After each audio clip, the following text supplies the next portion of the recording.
The accused gunman in the New York subway mass shooting is due in court today to face federal terror charges. Police arrested Frank James in Lower Manhattan yesterday after a bystander spotted him. ABC News has also learned James himself called police and told them where he was. Investigators say the 62-year-old fired 33 shots into a crowded subway car during morning rush hour on Tuesday, sending nearly 30 people to the hospital. Janae Norman starts us off in New York's East Village.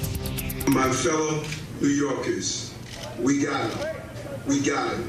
Why those people? Why that station, Frank? This morning, the man police say is responsible for that devastating attack on the New York City subway is waking up behind bars. 62-year-old Frank James taken into custody Wednesday by a swarm of NYPD officers in the city's East Village neighborhood.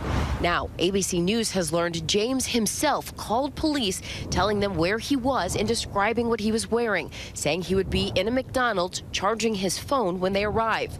With help from Good Samaritans, he was spotted just a few blocks away. He was just walking like normal, like he didn't do anything before, like something. He's like a normal person. Police arriving to that area, slowly surrounding the man suspected of shooting 10 people and injuring dozens more Tuesday morning, now facing terror-related charges. According to the federal complaint, the 62-year-old rented a U-Haul on April 11th at 2:30 p.m. in Philadelphia. Surveillance video capturing that van crossing the Verrazano Bridge into Brooklyn at approximately 4:11 Tuesday morning. 2 hours later, at 6:12 a.m., authorities say surveillance video captured James on a Brooklyn street corner wearing construction clothing, that orange vest described by witnesses, along with a backpack and rolling bag. He heads into a nearby subway station to board a Manhattan-bound N train. Then, at approximately 8:26 a.m., while on board the train, James allegedly releases a gas canister and opens fire. Subway riders spilling onto the platform, some performing life-saving measures. Many pile onto an R train just across the platform, including Kenneth Foote Smith, speaking exclusively to our Robin Roberts. Once he told us to go on the R train, everyone immediately piled on, and I think it was about maybe 150 people on that platform. And my first thought when we got on that train, though, was, is the shooter still with us? And apparently he was. The complaint says James did enter the R train. Images capturing him leaving one stop later at 25th Street. The citywide manhunt lasting 29 hours until 1:42 p.m. Wednesday. Oh my God, y'all, they caught him. 21-year-old Zach DeHaan was working in a local store checking surveillance cameras when he saw James and immediately flagged police. I see the police walking from over there.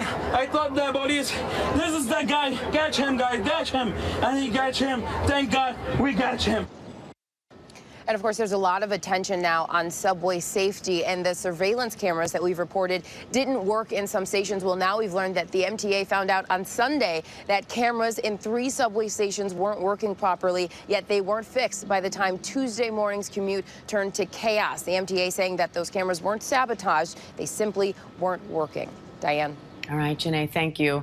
And let's bring in ABC News Chief Justice correspondent Pierre Thomas and ABC News contributor and former NYPD Chief of Detectives Robert Boyce for more on this. Pierre, the NYPD originally said that they didn't believe this was terrorism. So what made this case go from a local crime to a federal case and a terrorism case? Well, they had the option. There's a federal statute that basically says if someone attacks mass transit, you can charge them on a terrorism case. So they chose to pursue it. One reason they did so, it carries up to life in prison if convicted. And Bob, the NYPD, the FBI, the U.S. Marshal's Office, they were all working tirelessly to try to find this guy. And in the end, it came down to him sort of turning himself in and Good Samaritans spotting him. What do you make of that? Yeah, it's kind of tough to hide in plain sight, despite what the sayings goes. But so I think the pressure at that point was so intense throughout the city, it starts working on the mind.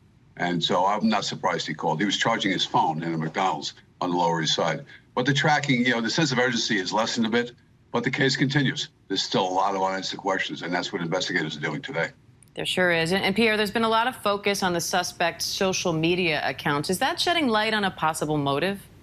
Well, they don't have a clear motive yet, but it's giving them a gold mine of information, windows into his psyche. He was clearly a very angry man. And I think the most disturbing thing about some of these social media posts is that it seemed to indicate what he was going to do. Just a day before the subway shooting, he basically posted something online to the effect that he wanted to kill people and he wanted to see them die immediately.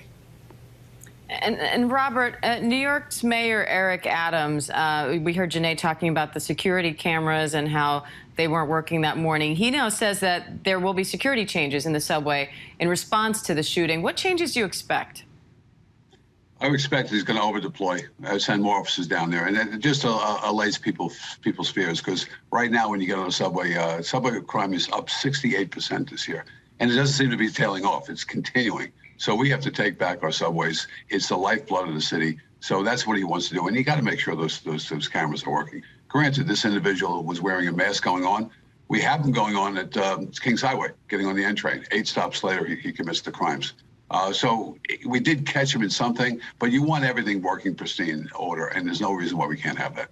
And Bob, there are critics who say that more police aren't the answer. We spoke to Brooklyn Borough President just yesterday who sort of insinuated that. What do you make of that? What's your response? Well, yeah, that's just kind of silly. It's hard targeting.